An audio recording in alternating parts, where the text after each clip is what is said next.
그럼 이어서 두 번째 유형 문제를 풀어볼게. 그 224쪽에 필수 문제 3번 보자. 필수 문제 3번은 뭐냐면 제목은 항과 항 사이의 관계가 주어진 등차 수열이야. 얘들아, 등차 수열은 사실상 계속 똑같은 말 할 건데 공차랑 초탕을 모르겠으면 일단 일반항을 작성해 보는 거예요. 그 다음에 문제에서 주어진 항 번호를 대입해 가면서 문자 A와 D, 첫 항과 공차가 들어있는 관계식을 완성하고 그 주어진 식에 부합하는 연립방정식을 통해서 두 AD를 찾는 거예요. A와 D를. 자, 문제 볼게요. 일단 등차 수열 AN이 있대. 자, 근데 이 등차 수열을 꺼내 보니까 어떻게 생겼냐면 다섯 번째 항이 4배의 A3. 그 다음은 두 번째 항과 네 번째 항은 더했을 때 6이 된대. 그럼 두 가지의 등호가 있잖아. 이게 됩니다. 저게 됩니다. 그러면 각각을 풀어보자. 첫 번째 뭐 하자? 일단 등차 수열인데 첩하고 공차가 문제 안 써있죠. 첩하고 공차 안 써있잖아. 그러면 일단 일반항을 작성해보자. 오케이? 자, 등차 수열 A에 빠르게 A 플러스 N-1이. 그러면 일반항을 작성한 후에 문제도 주어진 거 차례대로 대입해보자. 근데 얘들아, A5라는 건 N이 5일 되잖아. 그럼 이 한 번호에다가 5를 대입하면 어떻게 됩니까? A5. N에다가 5 대입하면 5에서 1 빼면 4잖아. 따라서 A 플러스 4D가 될 거야. 마찬가지로 A3. 문제에서 등장한 이 한 번호들을 대입해보자. 그럼 A3는 N에다가 3 대입하면 되니까 A 플러스 2D가 될까요? 2D. 그치? 자, 근데 여기서 볼 수가 있는 게 뭐야? 이 일반항에다가 대입한 수들을, 이 두 개를 여기다가 대입해보자. 그럼 어떻게 됩니까? 자, 좌변 먼저. 등호의 좌변이요. A5는 A 플러스 3이야. 자, 여기는 A3에 4배가 필요해. 그럼 4배 하면서 A3인데 A3 아까 A 플러스 2D 구해놨잖아. 그치? 이 식을 전개만 해주자. 그럼 A 플러스 4D는 분배하고 분배하면 4A 플러스 8D가 되잖아. 그리고 A랑 D를 서로 상대방 쪽으로 이항하면 마이너스 3A는 4D가 된다는 관계식이 나와. 됐습니까? 자, 그 다음에 또 문제도 준 게 뭡니까? A2랑 A4가 6이 된다. 그럼 A2랑 A4도 문제에서 언급이 되어 있으니까 다시 일반항에다가 대입해 보는 거죠. 자, A2는 N에다가 2를 대입하면 A 플러스 1D, 여기 2를 대입하면 1D죠. A4는요, N에다가 4를 대입하면 되겠지. 4를 대입하면 A 플러스 3D. 얘들아, 많이 하다 보면은 내가 아까 뭐 등차 수열은 항 번호에다가 1을 빼고 공차를 붙이면 돼. 상상되죠? 4였지만 3D였던 거예요. 2였으니까 1D. 자, 이 상태에서 여러분들 식을 풀면 어떻게 됩니까? 여기다 대입해보자. 그럼 A2랑 A4를 더하기 진행해보자. 그러면 A 플러스 D, A 플러스 3D가 6이 되어진다. 그러면 이 식을 또 정리하면 A끼리 더하고 D끼리 더하면 2A 플러스 A끼리 더한 거, D끼리 더한 거, 4D는 이렇게 나와. 그치? 근데 얘들아, 이것도 마찬가지로 이거 정리하면은 한쪽으로 몰빵해서 적으면 3A 플러스 4D가 0이 된다고 볼 수 있잖아. 그러면 넘기면 그러면 AD, AD, D가 똑같네. 그래서 연립방정식 가감법을 쓰면 뺄게요. 그럼 D가 사라지면서 얘에서 빼면 A가 되고요. 0 빼기 6이니까 마이너스 6. 그럼 A가 결정이 되죠? 그 다음에 D까지 구해볼까? 그럼 A가 구해지고 D는 여기다가 이제 A 마이너스 6을 대입하면 마이너스 18 넘기면 4D가 마이너스 8이니까 D는 4D가 18이니까 그래서 D는 2분의 9가 나오면 돼요. 이렇습니까? 그런 식으로 구하면 되고. 자, 근데 이거 이제 문제에서 뭐 하면 돼요? 이거 일반항 작성하면 되겠죠? 아까 처음에다 되면 돼요. 그래서 A는 A 플러스 N-1 D. 이 식을 적은 다음에 여러분들이 이제 뭐 하는데 7번째 항을 물어봤으니까 N에다가 7을 대입해보시면 돼요.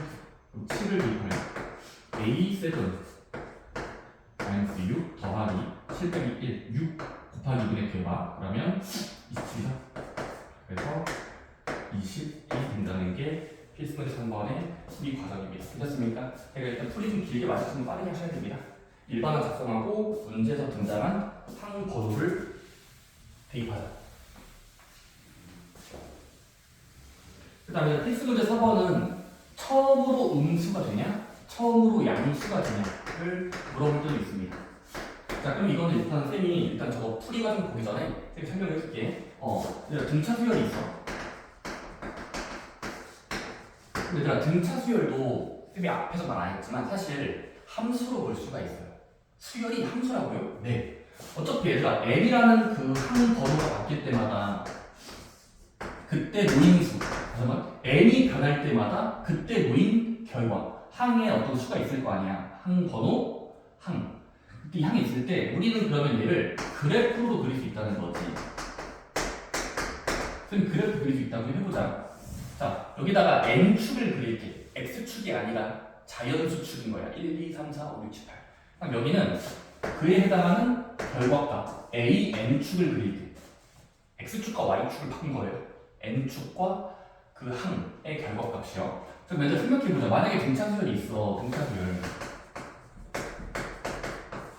근데 이 나이가 예를 들어 9였다가 10이었다가 5였다가 3이었다가 1이었다가 이런 식으로 나아가는 수를 내가 만들어 볼게. 그치? 근데 이 등차수열 맞죠? 공차가 몇인데? 마이너스 2, 마이너스 2. 첫 항은 9야. 그럼 얘들아, 우리가 등차수열의 각각의 항을 번호마다 그 항의 번호마다 항을 그리면 얘들아, 그러면 9는 n이 1일 때의 결과값이잖아. 그럼 1이니까 9라서 n이 1일 때 9가 되는 거예요. 여기다 점을 찍을게. 수열의 결과값 하나를 점으로 찍은 거예요. 그럼 이제 두 번째는 2일 때는 7이잖아. 그럼 2일 때 7이니까 여기다 2를 찍을 때 10이 나와야 돼. 3일 때는 5가 나와야 돼. 4일 때는 3이 나와야 돼. 그림이 좀 많이 안 돼요. 5일 때는 1이 나와야 돼. 그리죠, 뭐 그리죠? 근데 이런 식으로 여러분들이 그러면 등차 수열은 점으로 찍으면 직선 형태랑 가깝다는 걸 알 수 있죠? 그치? 그럼 얘들아, 등차 수열은 어떤 점들을 찍고 찍으면 모으면 직선처럼 볼 수 있어. 근데 얘들아, 그러면 이제 한 6번째 한번 대입해 볼게. 여기, 6번째일 때는 6번째일 때 마이너스 1로 항이 적혀있으니 여기 항이 적혀있으니 이렇게. 자, 그럼 여기다가 이렇게 점을 찍어야 된다. 그치? 또 점. 그러면 등차 수열은 결국 어떤 특징이 있냐면, 자, 지금은 내 예시가 뭔데? 공차의 부호가 마이너스 2기 때문에 공차가 음수니까 지금은 점의 모양이 오른쪽 아래로 향하는 거야. 그치? 점의 모양이 오른쪽 아래로 향하고 있지. 그러면 우리는 처음에 첫 항 A는 9였잖아. 양수. 그러면 우리가 양수였다가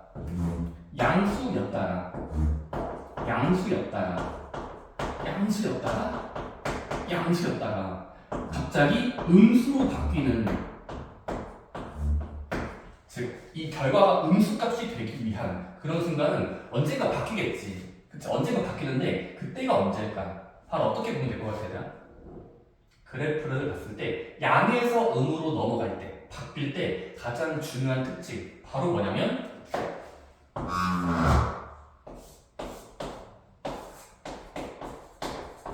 우리끼리 뭐야? 항이 0처럼 보일 때, 다시 한번 그 일반항이 0이 될 때를 한번 찾아보자는 겁니다. 괜찮습니까? 자, 근데 얘들아, 지금 내가 이거 등차수 일반항 구하면 얘는 9, 7, 5, 3, 1이니까 일반항을 적으면 첫 번째 항은 두고 n-1d 하면은 여기 이렇게 돼요. 분배까지 하면은 9 빼기 2n 플러스 2 계산하면 마이너스 2n 플러스 11이 나와요. 자, 그러면 이 등차 수열이 있는데 우린 뭐 할 거냐면 양수거나 음수, 이 바뀌는 지점을 궁금해할 때는 뭐 할 거냐면 일단 강제로 0이 되는 수를 구해보는 거예요. 0이 아니더라도 그냥 0을 구해보는 거예요. 그러면 이 일반항이 0이 될 때 그 순간은 몇일까? 계산해보자. 그럼 2n이 11일 때죠. 여러분들이 편의성을 위해서 11을 이항하면 마이너스 2n이 마이너스 11. 마이너스로 나누면 n이 몇 나와요? 2분의 11. 근데 얘들아, 2분의 11은 소수값으로 바꾸면 어떻게 돼? 근자값. 2분의 11은 한 5.5 정도. 2분의 11은 5.5. 그럼 5.5 정도니까 5.5쯤에서 0이 되겠지라고 상상할 수 있는 거야. 물론 여기겠죠. 이렇게. 5랑 6 사이겠지. 자, 그러면 우리는 0이 되는 수를 찾으면 얘는 자연수는 아니죠. 5.5가 자연수입니까? 소수. 그래서 이 5.5는 일단 인정할 수가 없어. 왜냐면 수열이라는 건 1, 2, 3, 4 대입할 때마다 나오는 그 번째의 결과는 5.5번째라는 건 정의할 수가 없잖아요. 그렇죠? 그래서 5.5번째는 없지만 근데 뭘 알 수 있을까? 그 5.5번째의 근처는 알 수 있겠지. 따라서 지금 뭐 할 수 있냐면 5.5가 나왔다는 소리는 그 수의 근처. 자연수로 하면 내림과 올림이에요. 그래서 그 수의 내림과 올림에서 부호 변화가 발생하겠지라는 걸 예측할 수 있겠죠. 괜찮습니까? 따라서 지금은 그 이상 5.5가 0일 때는 살짝 5일 때는 양수였을 거고 6일 때는 음수로 바뀌었겠지를 얻어낼 수 있고, 그래서 이 수열에 처음으로 음수가 되는 건 5번째가 아니라 6번째라고 생각할 수 있는 겁니다. 실제로 6번째에서 RC로 음수가 나왔잖아. 그치? 그래서 뭐 할 거냐면 이렇게 할 거야.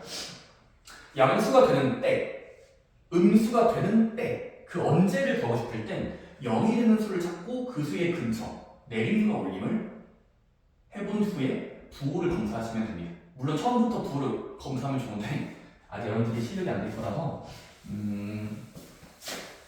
몇 번 나열해 보시면 또 괜찮습니다. 그리고 뭐야?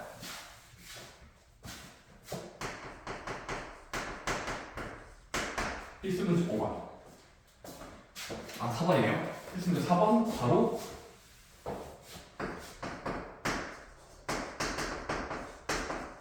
처음으로 양수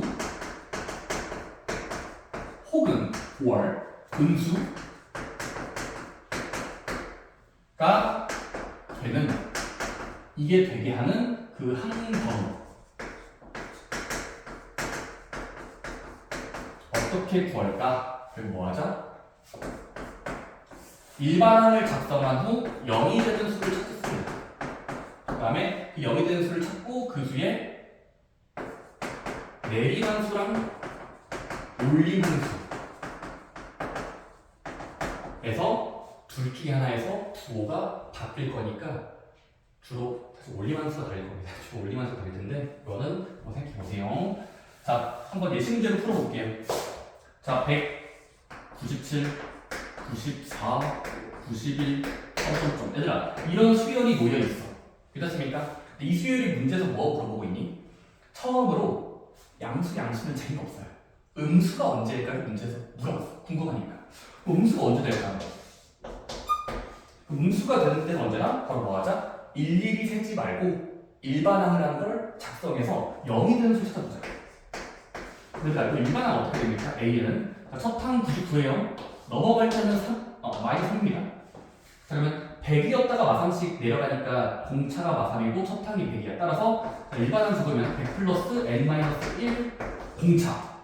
식을 정리하면 어떻게 돼? 분배해보세요. 마이너스 3n 플러스 103이 나와. 그치? 자, 그러면 이 일반항을 작성한 후에 음수일 때 언제지? 일단 일반항이 0일 때를 찾아보자. 얘들아, 이것이 정리하면 어떻게 돼요? 3n이 103이 되는 수를 찾아보자. 그럼 3n이 103이 된다는 거 어떻게 알아? 나누면 되죠? n은 3분의 103.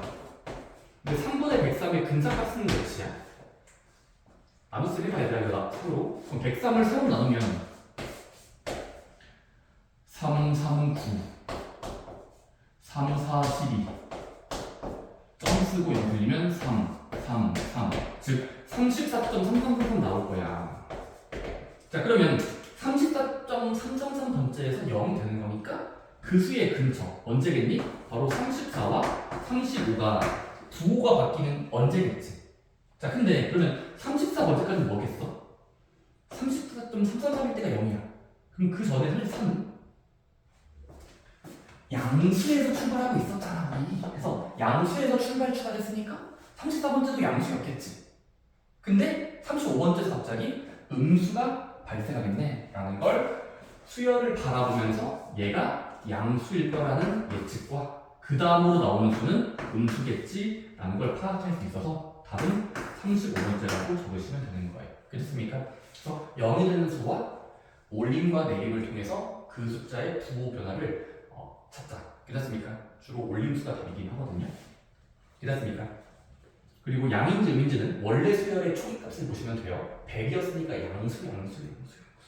그러니까 바뀔 때가 이제 음수이잖아요. 비슷하게 얘들아 그 아래 문제 2번은 읽고 해보시면 되겠습니다. 넘어갈게요. 얘들아 필수 문제 5번은 사실 등차 수열의 일반화 공식을 외우면 풀 수 있겠죠? 그래서 이거는 그냥 말마다 넘어갈게요.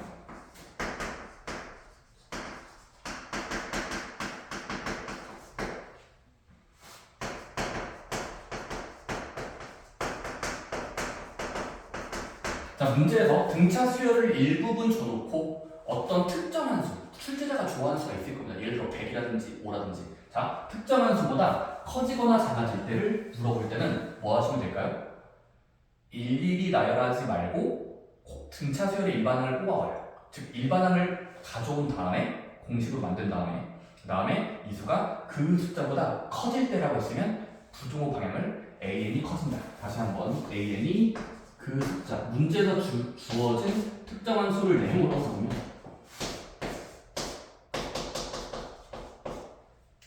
일반항을 작성하고 그 수보다 크다 적었을 때 이건 n에 대한 1차 부등식이겠죠? 그럼 1차 부등식이니까 이항으로 이항하면 n이 나오거든요. 마찬가지로 반대는 작아질 때는 an이 그 특정한 수보다 작아질 때니까 주인공이 작아요. 그래서 이렇게 얘를 풀어주시면 n이 몇일 때부터 커질지 작을지를 알 수 있습니다. 이거는 그냥 바로 아래 문제 보면 될 것 같아요. 아래 설명. 필수 문제 6번. 등차 중앙.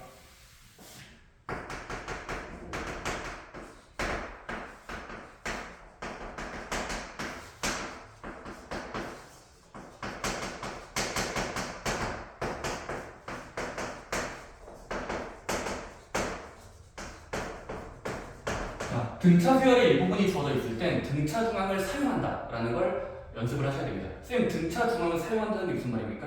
등차 중앙에 공식이 있었죠. 세 수의 나열이 있으면 양 끝에 놓인 수의 합이 가운데의 두 배랑 같다. 즉, 그걸 사용하면 되겠어. 등차 중앙 사용하자. 이건 사실상 여러분 이거예요. 그냥 이거죠. 같은 말이 뭐야? 이렇게 말하지. 등차 수열이 잘 되도록 하는 검산식이 뭐야? 바로 등차 수열이 잘 되게 하는 검산식이 되는 겁니다. 확인해 보는 거죠. 자, 제가 지금 문제 보니까 뭐라고 되어 있죠? 18과 9 사이에 두 개의 수를 넣었대요. 18과 9 사이에 딱 두 개. 근데 얘가 등차 수열을 이루는 거예요. 그렇습니까? 그럼 x랑 y가 몇일지 찾는 거예요. 그치? 그럼 등차 수열이 되니까 여러분 이렇게 하시면 돼요. 첫 번째 풀이. 첫 번째 풀이. 선생님, 저 등차 중앙 쓰기 싫은데요? 그래? 그럼 등차 중앙 쓰지 않을 거면 이렇게 하면 돼요.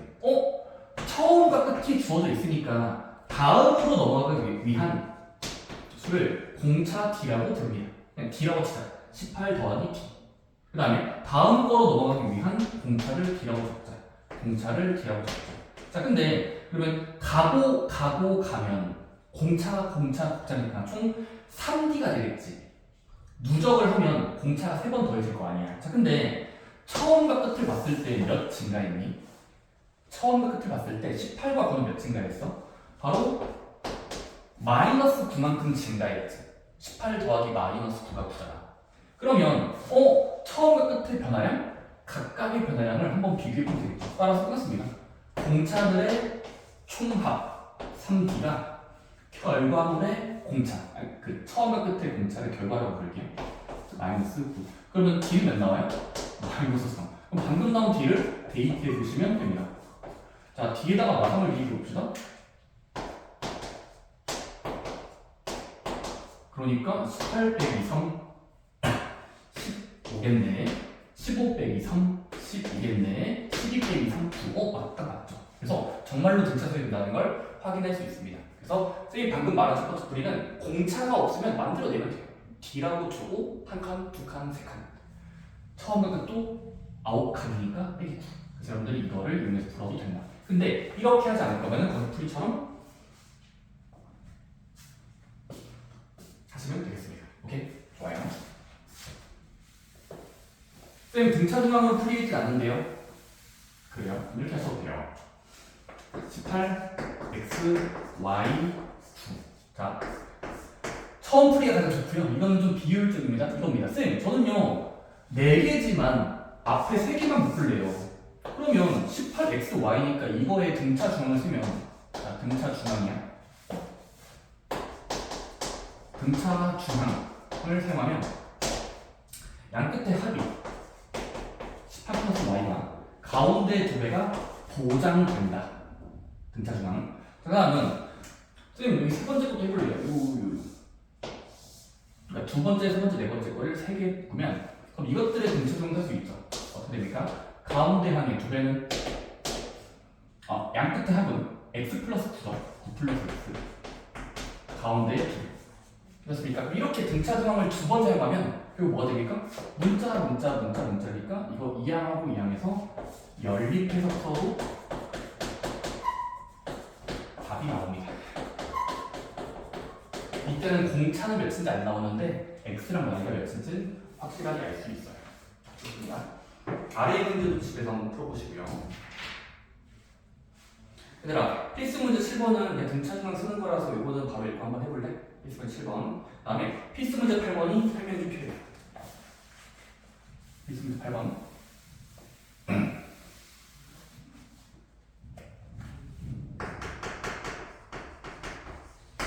자, 이거 자주 나올 겁니다. 바로 등차 수열을 잘 이루는, 등차 수열을 잘 이루는 세수. 자, 우리 지금까지는 등차 수열을 일반화 AN은 A 플러스 N-1로 적었죠. 자, 근데 A 플러스 N-1는 그냥 항에 몇 번째를 구하고 싶을 때 자주 쓰이는 거지. 또는 정보들을 막 사용하기 위해서 AN에다가 아까처럼 숫자를 대입했었죠. 항 번호를. 자, 근데 등차 수열의 일부분, 딱 세수를 문제에서 언급되거나 얘를 세수를 준 거 아니고 세수의 관계를 문제에서 주는 경우가 나와요. 그때 그러면 이 세수의 관계를 주는 경우는 여러분들은 반드시 어떤 게 중요하냐면 등차 수열을 이루는 세수가 대체 무엇이었을지 미지수 설정, 문자 설정만 잘 하시면 됩니다. 얘들아, 등차 수열을 이루는 세수를 문자로 한 번에 적을 수 있을까? 네, 적을 수 있습니다. 바로 일반항 AN을 굳이 사용하지 않고 뭐 할 수 있냐면 등차 수열을 이루는 세수는 무조건 3개가 있겠지를 빈칸 설정하시고 등차 수열이니까 가운데를 A라고 잡으면 등차 수열을 내면 가운데를 먼저 A라고 잡고 여기다가 공차를 더해서 만들어지겠지. A 플러스 B 공차를 빼서 전에 게 됐겠지. A 마이너스 B 이렇게 문자 설정하는 게 가장 중요합니다. 등차 수열을 이루는 세수 A 마이너스 B, A 플러스 B 그렇습니까? 어떻게 배웠어? 가운데를 먼저 A로 둔 뒤 양 끝은 공차를 더하거나 빼서 플러스 B 마이너스 D에서 만드시면 등차 수열 맞죠? 오케이? 자, 근데 이렇게 둔 것도 괜찮고 이따가 좀 어려운 문제 나올 때는 뭐가 나오냐면 그 참고사항을 알아두자. 그걸 제가 쓸게 하는데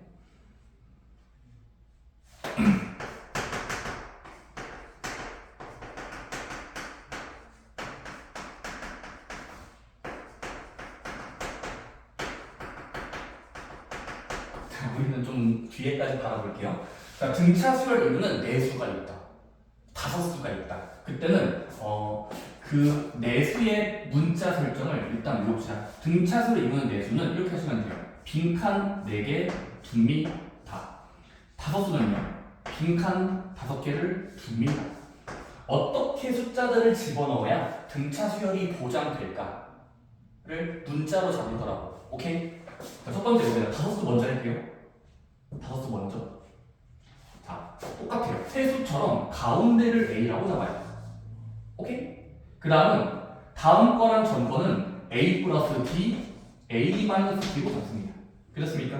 다음은 다섯 번째랑 첫 번째 거는 가고 가면 되니까 a 플러스 2d, a 마이너스 2d로 주시면 이렇게 다섯 개를 한 번에 문자 두 개만으로 표현할 수 있고 실제로 등차수열이 맞죠?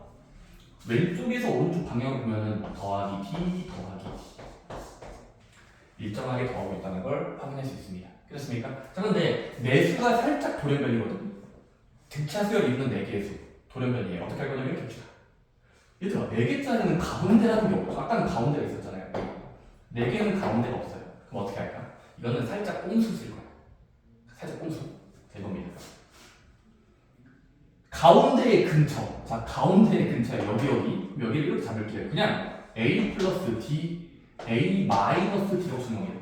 다시 가운데의 근처를 문자로 a 플러스 d, a 마이너스 d로 주는 겁니다. 그럼 어떻게 돼버려요? 이렇게 먼저 설정하면은 여기는 전과 다음이 공차 어떤 ED만큼 차이 나죠.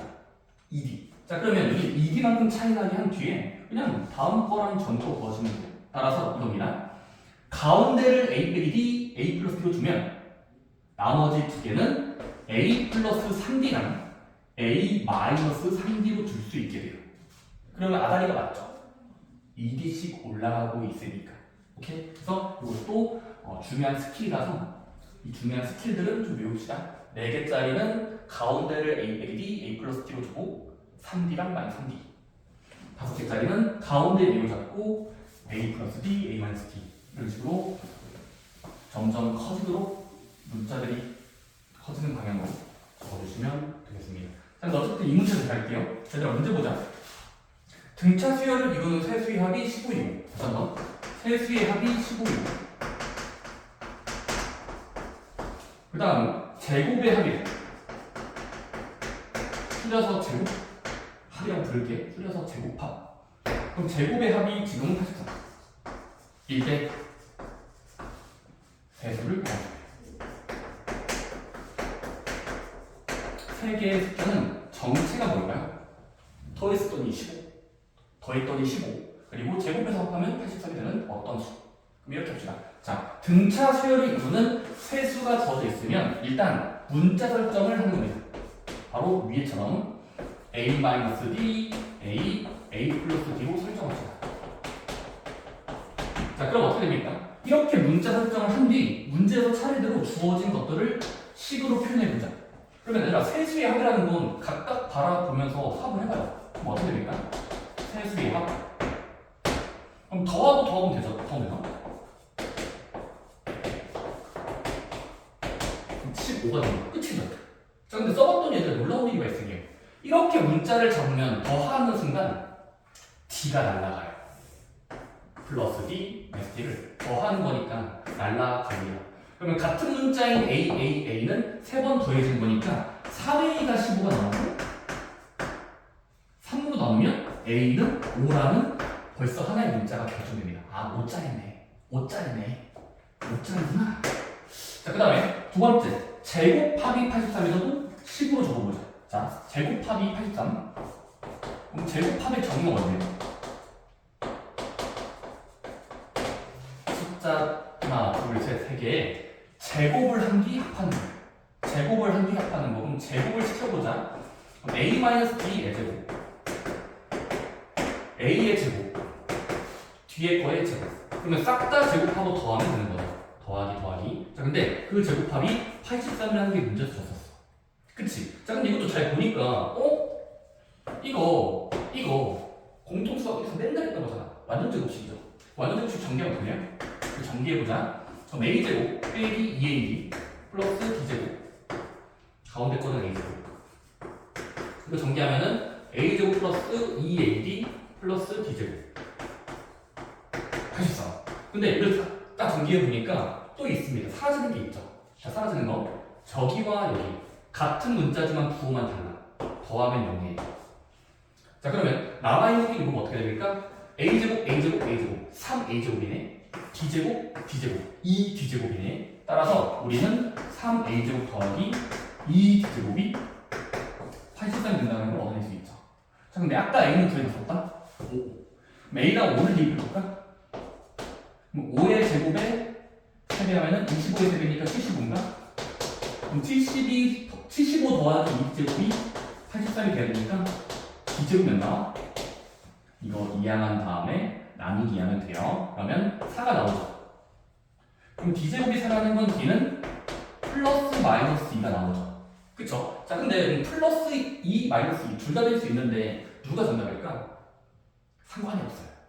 2라고 치든 마이너스 2라고 치든 다 똑같습니다. 왜냐면 얘들아, 만약에 D가 2라고 치자. D가 2라고 치면은 여기 처음으로 거슬러 올라가잖아. 처음식으로 거슬러 올라가면 우리 이거라고 주장했었잖아. 이런 숫자의 나열.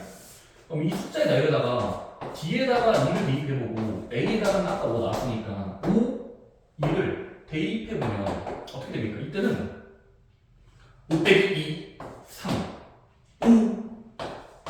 5 플러스 2, 7 그냥 세수가 잘 나오죠. 4, 5, 7 자, 근데 만약에 A는 5고 D는 마이너스 2로 잡아도 문제가 없어. 왜냐면 대입해보자. 5 빼기 2 그러면 7이 될 거고요. A는 5 이거 될 거고 5 플러스 마이너스 2 됐습니까? 아유 그래서 7, 5 근데 어쨌든 3, 5, 7이든 7, 5, 3이든 어쨌든 세 수만 찾으면 그냥 답이 나오는 거죠. 그래서 정답은 3, 5, 7 또는 7, 5, 3 아무거나 쓰시면 돼요. 다 똑같은 거죠. 왜냐면 어차피 순서가 똑같은 거잖아요. 그래서 정답은 3, 5, 7로 결정할 수 있습니다. 그래서 D가 플러스 2든 마이너스 2든 중요하지 않습니다. 둘 다 답인 거예요. 그래서 대표값으로 하나만 적어주시면 되는 거예요. 좋습니다. 다음 내용 쉬는 시간 가지고 예상할게요.